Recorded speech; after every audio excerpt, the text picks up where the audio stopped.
Hello everybody, hello. Welcome back to Tata Marshall, and in today's video, I'm going to be giving a review of the iPhone 16, and I'm going to be telling my opinions of this phone after I've been using it for a bit. Now, without further ado, let's get started. First, I would like to start with the design of this phone. So, this phone has a matte glass back and matte aluminum rails.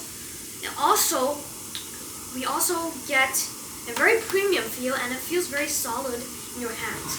Now, it has a dual rear camera setup. It is vertical instead of diagonal this time, so that is a new design change, and the lenses are slightly bigger. Now, we also get the action button this year. That was only on the Pros last year. And we also can get the camera control button, which is pretty good. And now I want to talk about the pricing. So, I'm pretty sure this phone starts at $899 instead of the iPhone 16 $799, but it's just $100 more. It's basically the only difference between this one and the iPhone 16. It is a bigger battery and a bigger screen. That's literally it. So yeah, I want to talk about the screen now as well. It has a 6.7-inch display instead of a 6.1-inch display on the iPhone 16. And it has 60 Hz refresh rate. I really hoped it was a 120 Hz display, but sadly this is what we get because it is 2025, and if you don't have 120 Hz, I really can't daily drive it. So hopefully they can improve on that next year. Aluminum rails, pretty good. And for the screen, it gets plenty bright, so very visible outdoors. Not the brightest, but very good. Now I want to talk about the cameras, right? We get a 48 megapixel main camera and a 12 megapixel ultra wide. Now, camera quality is actually very good for a dual camera setup. We get all those snappy Apple shots with a very brightened up photo, which is pretty good. I actually like the looks of that a lot. As much as I would prefer like the more natural looks or the more snappy and contrasty looks on the Pixel, this is actually also pretty good.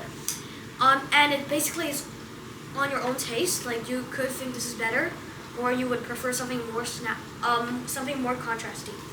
But I prefer both of them. Both are very good. So yeah. The camera control button basically is a capture button where you use it to take photos, and also you can also control some stuff, for example zoom or aperture, with the camera control button. The positioning of this phone, this button, is a bit awkward because if you're holding it in vertical mode, right, and then you have like this, and it's pretty good, and then you press it.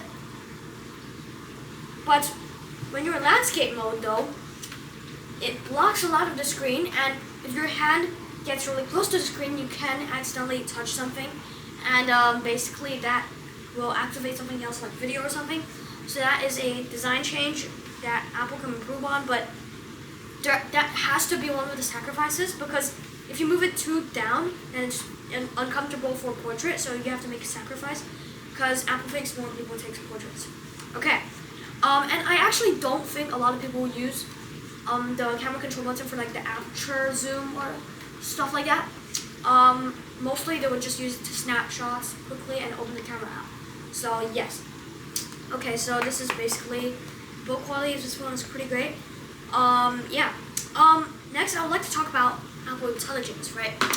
I tested Apple Intelligence a couple of times, and we all know now it works with ChatGPT, and it is very good.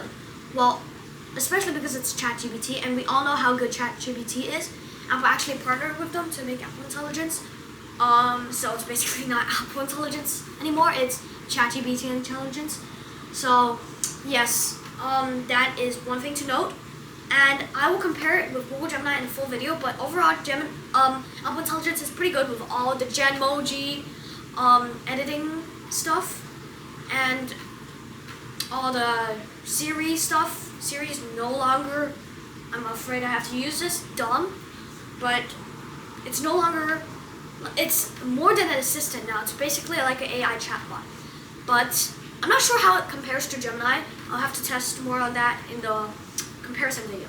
Okay, next I would like to talk about price to value, right? As I've said phone costs about $900, right? For that price, this value is actually pretty good. Like, if you're looking for a big phone that doesn't break the bank, this is pretty good. It's a flagship. It feels like a flagship. It's pretty thin. It's pretty light. Honestly, everything is very good about it. And it has the A18 chip, so performance should be very good. And it's actually a big upgrade from last year's A16. It's 2 generations up this time. So that's very good. So it's on par with the Pro models. So yeah, overall this is very good. iOS 18 has been very fun. It has very good customization options and wallpaper options as well. I hope they would fix a few bugs that is still in iOS 18. But other than that, I'm fine with iOS 18. Customization is always good, especially for a phone like the iPhone. And I also want to mention the color. Look at this pink. This is the closest actual pink we've ever gotten from Apple. And I love this year's base model iPhone colors. They're all so unique and so very colorful. So yeah, the action button, finally we get that. And we also get the camera control button. Like, it's not a Pro only feature. The only things you're missing out is a third telephoto camera and some better zoom and better megapixels, more megapixels, a better display. I think, oh yes, a better chip, alright. And that is about it. And titanium rails, but you can't really notice the difference. That is about it. That's not a lot. It is honestly a very good phone for the value and the price. If you're looking for a big phone, it's pretty good. 6.7 inch instead of 6.1 inch. So yeah, that's basically my iPhone 16 Plus review. And stay tuned for the video where I compare it, Apple Intelligence with Google Gemini. So stay tuned. Thank you guys for watching, and we'll see you in the next video. See you guys.